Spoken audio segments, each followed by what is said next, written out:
The slave market in Kaffa reeked of unwashed bodies and fear. Merchants grabbed at the girls lined up on the platform, checking teeth like they were buying horses, squeezing arms to test muscle tone, lifting chins to examine faces. Alexandra Lisowska was 15 years old when raiders dragged her from her village in Crimea. She'd been a priest's daughter. Now she was merchandise. The inspection process was clinical and degrading. Buyers wanted to know if she was a virgin. A physician examined her publicly while men discussed her body like she wasn't there. Good hips for childbearing, one said. Face is acceptable, another noted. She wanted to scream, to fight, to run. But girls who resisted were beaten unconscious and sold anyway, usually for less money, and to worse masters. The man who bought her wasn't looking for a house servant.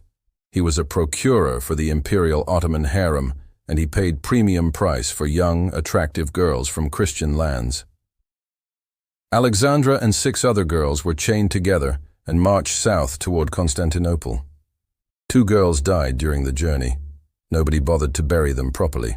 When they arrived at Topkapi Palace, reality became clear. This wasn't about being a servant. The harem housed over 300 women, and they all served one purpose: providing sexual pleasure to Sultan Suleiman the Magnificent. Most would never even see the Sultan's face. They'd spend their entire lives locked in those rooms, competing desperately for a single night that might change their status from slave to mother of a prince. The head eunuch explained the rules with brutal efficiency. Keep yourself clean and attractive at all times. Learn to please a man in every way imaginable. Never refuse an order. Never try to escape. The punishment was being sewn into a weighted sack and thrown into the Bosporus. And most importantly, if you somehow managed to catch the Sultan's attention and got pregnant, your child was your only insurance policy. Because concubines who never bore children often simply disappeared. Alexandra understood immediately. She'd been sold into a system where her body wasn't her own, where survival meant becoming skilled at sexual servitude, where hundreds of women fought each other for scraps of attention from one man who held absolute power over all of them. The other girls cried at night. Alexandra didn't waste energy on tears. She studied. She learned. She watched which girls got selected for the Sultan's bed and which ones got forgotten. 3 months later, she was given a new name, Hurrem, meaning the cheerful one. The Venetians would call her Roxolana. She wasn't cheerful. She was calculating. Because she'd realized something the other girls hadn't. In this prison disguised as a palace, pregnancy was the only weapon a slave had, and she intended to get pregnant. But getting pregnant meant surviving the selection process first. And that process was about to reveal horrors that made the slave market look merciful. The harem wasn't one room. It was an entire complex of chambers, courtyards, and corridors, all guarded by armed eunuchs who'd been castrated specifically for this job. Nobody got in or out without permission. The windows were barred. The doors were locked from the outside. 300 women lived in what was essentially a luxurious cage, and most would die there without ever leaving. Roxolana learned the hierarchy fast. At the top were the 4 official favorites who'd already given the Sultan's sons. They had their own apartments, servants, allowances. Below them were women who'd slept with the Sultan at least once and might still catch his attention again. At the bottom were the hundreds of girls like Roxolana who hadn't been selected yet and might never be. These girls did all the menial work, cleaning, cooking, serving the favorites, while waiting desperately for their chance. The competition was vicious. Girls sabotaged each other constantly. Someone would accidentally spill oil on another girl's dress right before a selection ceremony. Another would spread rumors that a rival had a disease. Once, Roxolana watched a girl's hair catch fire during a gathering. Everyone knew it wasn't an accident. The guards didn't investigate. The Sultan had hundreds of other options. Selection nights were psychological torture. Eunuchs would walk through the harem chambers, inspecting girls like livestock at auction. If chosen, you'd be bathed, perfumed, dressed in silk, and taken to the Sultan's chambers. You had one night to make an impression. If he enjoyed you, he might call for you again. If he didn't, you'd return to the harem and probably never get another chance. Some girls were selected once and never again. They spent the rest of their lives remembering that single night, wondering what they'd done wrong. But here's what made the system truly nightmarish. Girls who got pregnant by the Sultan didn't automatically win. The favorites who already had sons viewed new pregnancies as threats. Roxolana heard stories from older slaves about what happened to inconvenient babies. Sometimes a girl would give birth, and servants would take the infant away immediately. Hours later, they'd tell the mother the baby had died. Nobody asked questions. Everyone knew. Roxolana got pregnant within 6 months of arriving. She'd been selected 3 times by then, and she'd learned exactly how to act during those nights. Enthusiastic but not desperate. Submissive but memorable. When she missed her monthly bleeding, she knew she had to move fast. Pregnant concubines who seemed like threats disappeared regularly. She went directly to the Sultan during one of his visits and told him herself. Bold move, dangerous move. But it worked. Suleiman was intrigued by her confidence. He assigned her an apartment and guards. She was safe, for now. But safety in the harem was always temporary. The other women hated her immediately. She'd jumped the line. She'd gotten pregnant too quickly. She was a threat. The head favorite, Gulbahar, made her position clear during a gathering of the women. She didn't threaten Roxolana directly. She just told a story about a girl who'd gotten pregnant years ago, acted too proud, and ended up losing the baby in a tragic accident. Then Gulbahar smiled at Roxolana. Message received. Roxolana realized she had 2 choices. Disappear like countless girls before her, or fight back using the only weapons available in the harem: information, alliances, manipulation, and, if necessary, ensuring that threats to her child were eliminated before they could act. She chose the second option. What she didn't know yet was that fighting back would turn her into something worse than her captors. The system didn't just imprison women's bodies, it corrupted their souls. And Roxolana was about to discover just how far she'd go to protect herself and her son. The pregnancy that should have been her salvation was about to become the beginning of a bloodbath. Roxolana gave birth to a son. She named him Mehmed, after the Sultan's grandfather. For a moment, she thought she'd won. She had an apartment now, servants, protection. But the illusion shattered within weeks when she discovered what having a son really meant in the Ottoman harem. Gulbahar already had a son named Mustafa. He was older, well-established, and considered the obvious heir to the throne. Roxolana's baby boy wasn't a blessing. He was a problem. Because Ottoman succession followed a brutal rule. When a new sultan took power, he executed all his brothers to prevent civil war.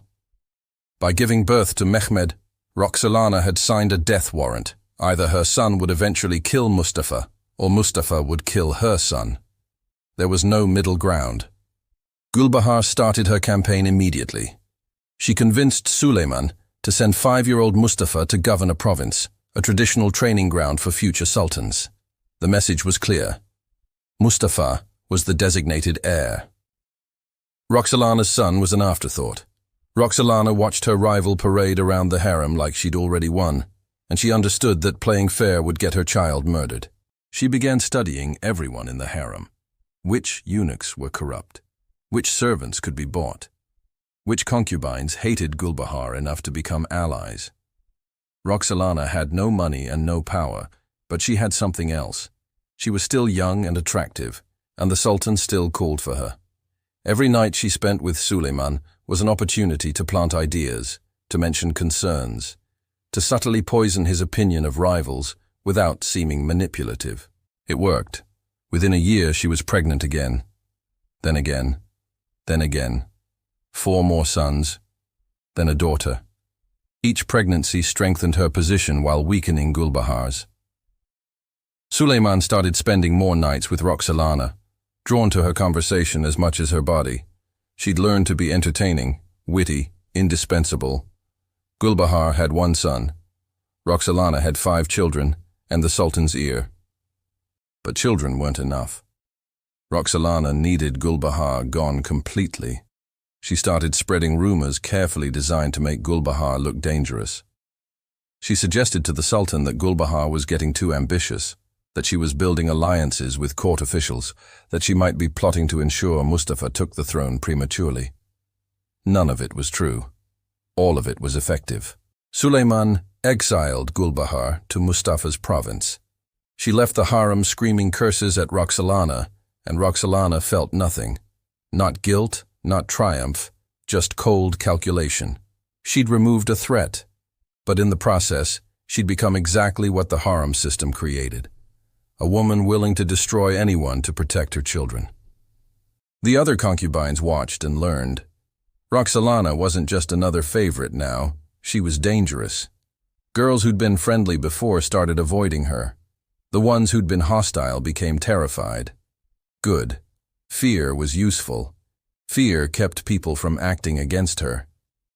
Then something unprecedented happened. One of the concubines who'd sided with Gulbahar got pregnant. The girl was maybe 17, scared, alone. She gave birth in the harem quarters late one night. By morning, the baby was gone. Servants said it died during delivery. The girl knew better. She knew Roxolana had ordered it eliminated because any new baby was a potential threat to her sons. The girl tried to complain to the Sultan. She never got the chance. She fell down a flight of stairs 3 days later and broke her neck. Accident, the guards said. Everyone in the harem knew the truth. Roxolana had graduated from political maneuvering to murder. But here's the truly horrifying part. Roxolana didn't feel guilty. She felt relieved. Because that dead baby couldn't grow up to threaten her children. That dead girl couldn't seduce the Sultan and produce more rivals. Every elimination made her sons safer. The harem had taught her that mercy was suicide, and she'd learned the lesson perfectly. She kept going. Another pregnant concubine miscarried under suspicious circumstances. Another rival developed a mysterious illness and died within weeks. The harem physicians knew what was happening. The eunuchs knew. The Sultan probably suspected. Nobody stopped it because Roxolana had become too valuable, too entrenched, too dangerous to challenge. She had transformed from victim to monster. The slave girl who'd been inspected and sold like livestock now had other women inspected and eliminated like livestock. The system hadn't just imprisoned her, it had infected her. And the worst part? She knew exactly what she'd become, and she didn't care. Because in the harem, the only alternative to becoming a monster was being devoured by one. But Roxolana was about to discover that becoming a monster doesn't protect you from suffering. It just changes what kind of suffering you endure. In 1534, Suleiman did something no Ottoman sultan had done in centuries. He married a slave. Roxolana became his legal wife, elevated from concubine to Haseki Sultan, the official consort. Court officials were horrified. Religious scholars protested. The entire Ottoman establishment viewed it as a scandal. But Suleiman was absolute ruler, and he married her anyway. Roxolana thought she'd finally escaped slavery. She was wrong. The title changed nothing fundamental. She was still property, just more expensive property with a fancier label. She still couldn't leave the palace without permission. She still had to obey the Sultan's every command.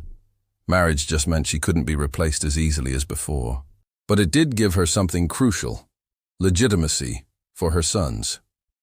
As children of a legal wife rather than just a concubine, they had stronger claims to succession, which meant Mustafa, Gulbahar's son, was now a direct threat to Roxolana's entire family. As long as Mustafa lived, he could challenge her son's right to rule, and under Ottoman law, whoever became sultan would execute all his brothers. The mathematics was simple and horrifying. Mustafa had to die, or all of Roxolana's sons would die. There was no compromise, no sharing power, no peaceful solution. Someone's children were going to be strangled with silk cords. Roxolana decided it wouldn't be hers. Mustafa was a problem because he was actually competent. He governed his province well, was popular with the military, and had his mother, Gulbahar, whispering strategy in his ear from exile. He was everything an heir should be, which made him impossible to kill through simple assassination. It would be too obvious, would cause rebellion, might even start a civil war. Roxolana needed Suleiman to order the execution himself. She needed the Sultan to believe Mustafa was a traitor. So she began a campaign of manipulation that lasted nearly a decade. Every conversation with Suleiman included subtle warnings about ambitious sons. Every letter from Mustafa's province was interpreted as evidence of growing independence. Every military success Mustafa achieved was reframed as a threat to Suleiman's authority. She had help. Ibrahim Pasha, the Grand Vizier and Suleiman's closest friend, saw Mustafa as a threat too. Together they fed the Sultan's paranoia, drop by drop, year after year. Mustafa is getting too popular with the Janissaries. Mustafa is making alliances with Persian agents. Mustafa is preparing to rebel. None of it was true. All of it was believed. In 1553, Suleiman summoned Mustafa to his military camp.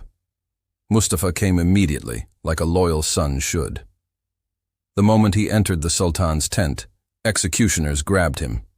They strangled him with a bowstring while Suleiman watched from behind a curtain. Mustafa was 38 years old, guilty of nothing except being born to the wrong mother. Gulbahar received news of her son's execution and died of grief within weeks. Some said heartbreak. Others said poison, one final cleanup of Roxolana's old rival. Either way, the woman who'd once ruled the harem as senior favorite was gone. Her only child murdered on false charges. Roxolana had won. Her sons were now the only legitimate heirs. She'd climbed from slave to sultana, eliminated every rival, orchestrated the execution of an innocent prince, and secured her children's future. She should have felt triumphant. Instead, she looked at her 5 sons and realized what she'd done. She'd taught them that power meant eliminating threats. She'd shown them that family loyalty was conditional. She'd demonstrated that murder was an acceptable tool for advancement. They'd watched her destroy Mustafa, and they'd learned the lesson perfectly. Her sons began competing with each other. Subtle at first, then increasingly obvious. Mehmed and Selim, the 2 oldest surviving boys, started building separate power bases. They stopped attending family gatherings together. They recruited different officials to their causes. They were preparing for the inevitable war that would happen when Suleiman died. Roxolana tried to stop it. She called them together, begged them to remember they were brothers, pleaded with them to find a way to rule jointly. They smiled and nodded, and ignored her completely. Because they'd learned from the master. She'd shown them that in the Ottoman system, sharing power meant dying young. The slave girl who'd fought so hard to protect her children had guaranteed they'd eventually kill each other. The system had won after all. It had turned her into a murderer, and now it was turning her sons into the next generation of fratricides. She'd escaped slavery only to pass the curse to her own children. And the truly nightmarish part? She couldn't even die peacefully knowing she'd secured their safety. Because Ottoman law guaranteed that when Suleiman finally died, her sons would go to war, and at least 4 of them would be executed by whichever brother won. She'd save them from Mustafa, only to ensure they'd destroy each other instead. The victory was hollow, the throne was secured, and Roxolana was about to discover that surviving long enough to see the consequences of your actions is its own special kind of hell. Roxolana's final years were spent watching her sons circle each other like wolves. Mehmed, her eldest, died suddenly in 1543, officially from smallpox. But Roxolana knew better. She'd used poison herself often enough to recognize the signs. Someone had eliminated the heir apparent, and she had her suspicions about which brother had done it. That left 4 sons, Selim, Bayezid, Cihangir, and Mustafa. No, wait. She'd already killed the first Mustafa, Gulbahar's son. These were her boys, named after previous sultans, raised to be princes, and they hated each other with a passion she'd cultivated by teaching them that survival meant eliminating threats. Selim was the oldest now. He was also an alcoholic who spent most of his time drunk in his provincial palace. The Janissaries called him Selim the Sot behind his back. He was weak, indulgent, easily manipulated. Everything a sultan shouldn't be. But he was her son, and he'd have the strongest claim when Suleiman died. Bayezid was everything Selim wasn't. intelligent, charismatic, popular with the military. He was the natural choice to rule, which meant Selim would have him killed the moment he had power. Roxolana watched her two sons maneuver against each other and saw her own tactics reflected back at her like a nightmare mirror. Cihangir was physically deformed, possibly from genetic issues caused by generations of Ottoman inbreeding. He was hunchbacked, frequently ill, and clearly not a candidate for succession. He loved his brothers desperately and spent his time trying to mediate their conflicts. Nobody listened to him. The paranoia in the palace became unbearable. Roxolana had spies watching her sons, who had spies watching each other, who had spies watching Suleiman to predict who he favored. Every dinner was a potential poisoning. Every hunting trip was a possible assassination opportunity. Every provincial appointment was interpreted as evidence of who the Sultan planned to make heir. Roxolana tried to control the situation. She wrote letters to her sons begging them to cooperate. She arranged meetings between them that ended in shouting matches. She attempted to convince Suleiman to divide the empire between them, but he refused. There could be only one sultan. The law was clear. She realized something devastating. She'd created this situation and couldn't fix it. She'd spent decades eliminating threats to her children, and now they'd learned to see each other as threats. The system she'd mastered and exploited was now consuming her family from within. Then the poisoning started. Not assassination attempts, something worse. Roxolana began experiencing symptoms that felt familiar. Hair loss, mouth sores, stomach pain, internal bleeding. She'd used these methods on enough rivals to recognize them. Someone was slowly poisoning her. But who? Her sons all had motives. Selim might want her gone so she couldn't support Bayezid. Bayezid might fear she'd support Selim out of tradition. Even the palace officials who'd never accepted a slave becoming sultana might have decided she'd lived too long. She had enemies everywhere, and she'd taught them all too well how to eliminate problems quietly. She couldn't complain to Suleiman. First, because she had no proof. Second, because admitting vulnerability would make her a target for everyone else. Third, because Suleiman was old now, consumed by grief over Mustafa's death and increasingly suspicious of everyone. The paranoia she'd encouraged in him had metastasized into something uncontrollable. Roxolana spent her final months in a golden cage very similar to the harem where she'd started. Guards everywhere. Servants she couldn't trust. Family members who might be killing her. She'd climbed from the absolute bottom of Ottoman society to the very top, and she was dying alone in both positions. The symptoms got worse. She could barely keep food down. Her skin took on a grayish tint. She lost weight rapidly. Palace physicians attended her constantly, but they were useless. Medieval medicine couldn't cure chronic heavy metal poisoning, especially when nobody would admit that's what was happening. Cihangir, her deformed son who'd never been a threat to anyone, visited her regularly. He was the only one who seemed to genuinely care. He'd sit by her bed and read to her, and she'd look at his twisted spine and realize he was the only one of her children who hadn't been corrupted by the succession system. Because he'd never had a chance at power, he'd remained human. She died on April 15th, 1558. She was probably around 58 years old, though nobody knew for certain. Slave girls didn't have documented birthdays. She'd been in the Ottoman system for over 40 years. She'd risen from slave to sultana. She'd orchestrated murders, eliminated rivals, secured her son's position. And she was dying knowing that everything she'd built would be torn apart the moment Suleiman joined her. As she lay in her bed during those final hours, she could hear her sons arguing in the corridors outside. They were already fighting over who would control the funeral arrangements, who would inherit her jewelry, who would occupy her apartments. She'd taught them well, too well. Her last words, according to the servants who attended her, were addressed to Cihangir. Don't let them destroy each other. He promised to try. They both knew it was hopeless. The machine she'd spent her life feeding was now eating her children, and nothing could stop it. Roxolana was buried in a magnificent tomb adjacent to the Suleymaniye Mosque. The structure was beautiful. decorated with the finest tiles, verses from the Quran praising faithful wives. The Ottoman establishment gave her a funeral befitting a sultana. They also breathed a collective sigh of relief that the slave woman who'd manipulated her way to power was finally gone. But the relief was premature. Roxolana's real legacy wasn't her tomb.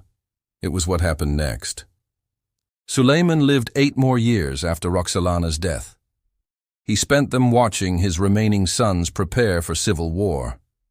Bayezid, tired of waiting and convinced Selim would have him killed, rebelled in 1559. The empire nearly tore itself apart. Suleiman sided with Selim, and Bayezid fled to Persia with his family. The Persian Shah initially protected Bayezid, but Suleiman negotiated his return through a combination of threats and bribes. When Bayezid was finally handed over to Ottoman authorities in 1561, Suleiman ordered his execution. Bayezid was strangled. So were his 5 sons, Roxolana's grandsons, ranging in age from 3 to 16. They were killed in front of their father. Then Bayezid was killed while their bodies were still warm. Ottoman law required eliminating all potential heirs. Cihangir, the deformed son who'd promised his mother he'd keep his brothers from destroying each other, heard about Bayezid's death and died himself within months. Some said grief. Some said suicide. Most likely Selim had him quietly eliminated too, just to be safe. He was the last of Roxolana's sons, except for Selim. When Suleiman finally died in 1566, Selim became sultan. Selim the sot, Selim the drunk, the weakest of Roxolana's sons, the one who'd survived simply because he was the oldest and least threatening. He ruled for 8 years, mostly from a wine-induced haze, while the empire stagnated. The great Ottoman expansion stopped dead under his incompetent leadership. But here's where Roxolana's story gets truly grotesque. In 2007, researchers were granted permission to examine her tomb. They wanted to study the remains, understand what diseases Ottoman royalty suffered, learn about medieval medicine. What they found was disturbing. Roxolana's bones showed evidence of chronic heavy metal poisoning, exactly what she'd suspected during her final months. Arsenic and mercury deposits had leached into the bone structure over years of slow exposure. Someone had indeed been poisoning her, and it had been going on long enough to leave permanent evidence. But the skeletal analysis revealed something even more horrifying. Her bones showed signs of numerous injuries that had healed badly, fractures in her arms and ribs consistent with physical abuse, damage to her jaw suggesting repeated blows to the face. This wasn't from her final years as sultana.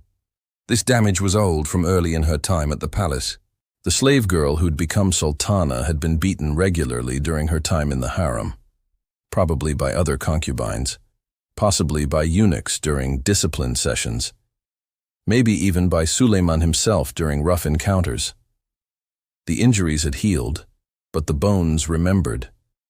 Her teeth were mostly gone, lost to a combination of poor medieval dental care and the mercury poisoning.